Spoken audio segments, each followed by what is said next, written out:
Right. ఆ రోజు మిమ్మల్ని నేను వస్త్రం మీద చూడలా. ఈ రోజు నేను మీ వస్త్రం అంటే ఈ వస్త్రం వస్త్రంలో అవును చూస్తున్నాను. ఈ వస్త్రానికి ఉన్న ప్రత్యేకత ఏంటి గురూజీ?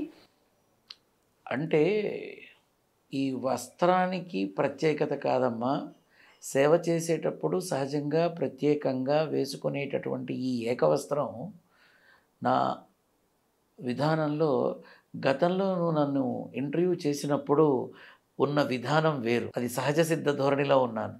ఇవాళ ఈ అనుష్ఠాన ఏకవస్త్రంలో ఉన్నాను అంటే ఏంటి, కాస్త ఒళ్ళు దగ్గర పెట్టుకొని మాట్లాడాలి అని అర్థం. సేవ చేసేటప్పుడు వస్త్రంలో ఉంటా. సేవ అంటే ఇప్పుడు నువ్వు ఇందాక అన్నావు జాతకాలు అని. నేను జాతకాలు చెప్పనన్నా భూత భవిష్యత్ వర్తమానాలకు సంబంధించి వారికి సంబంధించిన విషయాలని వారితో పంచుకుంటాను. ఈ విషయంలో నువ్వు నాకు పెట్టిన పరీక్షలో నేను నెగ్గాను, ఆ సంగతి నీకు తెలుసు. ఈరోజు జనవరి 1 స్వాతి నక్షత్రం, నారసింహ జయంతి. నా నాన్న పండుగ వేళ ఎక్కువసేపు నాన్నతో మమేకమై నాన్న సేవని 10 మందికి పంచుతూ 10 మందికి సేవ చేస్తూ ప్రశాంతంగా ఉండాలని ఏకవస్త్రంలో నా నాన్న పాదాల దగ్గరే ఉండే నేను ఆ వస్త్రంతోనే ఈ రోజంతా గడుపుతాను. అందరికీ డిసెంబర్ 31 నుంచి జనవరి 1 వరకు ఒక రకమైన ఎంటర్టైన్మెంట్ ఎంజాయ్మెంట్ ఉంటుంది. నాకు 365 రోజులు ఇదే ఎంటర్టైన్మెంటు, ఇదే ఎంజాయ్మెంటు, ఇదే అన్ని రకాలుగానూ ఉంటుంది. ఈరోజు కాకపోతే ఎక్కువ శాతం సేవలో ఉంటే అదే రకంగా సేవలో ఉంటాం కదా అని ఏదో నా స్వార్థం, నా ఆశ. మా స్వార్థం కూడా ఉంది. మా స్వార్థం కూడా ఎప్పుడైతే ఇలాంటి వాళ్ళని ఇంటర్వ్యూ చేస్తామో ఆ సంవత్సరం అంతా కూడా మాకు మంచిగా జరుగుతుంది నాతో వస్తాము. మంచి జరుగుతుంది అన్న నమ్మకంతో వచ్చి చేస్తున్న నీ ప్రయత్నంలో ఎంతో ప్రమోదాన్ని దక్కించుకుంటూ మహా అద్భుతమైన విధానంగా మీరు మరింత ముందుకు వెళతారని ఖచ్చితంగా చెప్పగలను. ఇవాళ మీరు ఉన్నటువంటి స్థానం ఏదైతే నాకు తెలిసి టాప్ 10లో మీరు ఇప్పుడు దూసుకుపోతున్నారు అని చెప్పగలను.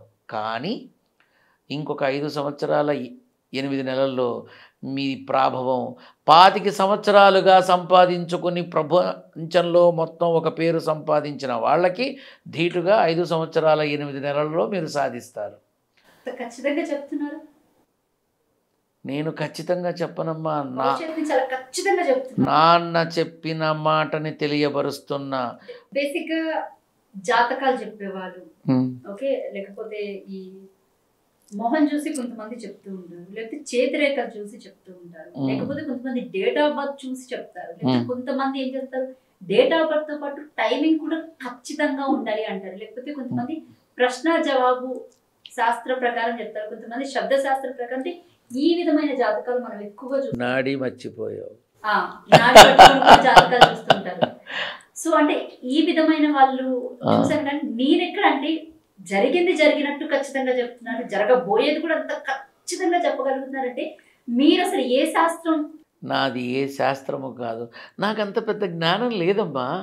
పురాణ ఇతిహాస గ్రంథాలు అన్నీ కూడా మొత్తం ఏ పురాణ ఇతిహాస గ్రంథాలన్నీ అవపోసన పట్టి జ్యోతిష్య శిఖామణులు, జ్యోతిష్య పండితులు మొత్తం అంతా కూడా ఈరోజు వారి వారి విధానాల్లో ఒక అడుగు ముందుకు వేస్తూ వెళుతున్నారు.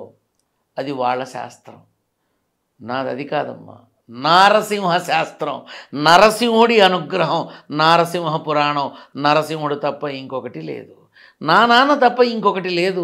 నా నాన్న పాదాల చెంత బ్రతికే ఒక గడ్డి పరక లాంటి నాకు నా నాన్న ఇచ్చిన అవకాశం ఈ రకంగా 10 మందికి సేవ చేయటం. మీరు ఏదైతే గతంలో చేసినటువంటి నాకు సంబంధించిన ఇంటర్వ్యూ అని మీరు అంటున్నారో, మీరు నా ఇంటర్వ్యూని వేస్తూ నా నెంబరు కూడా అందులో పెట్టారట.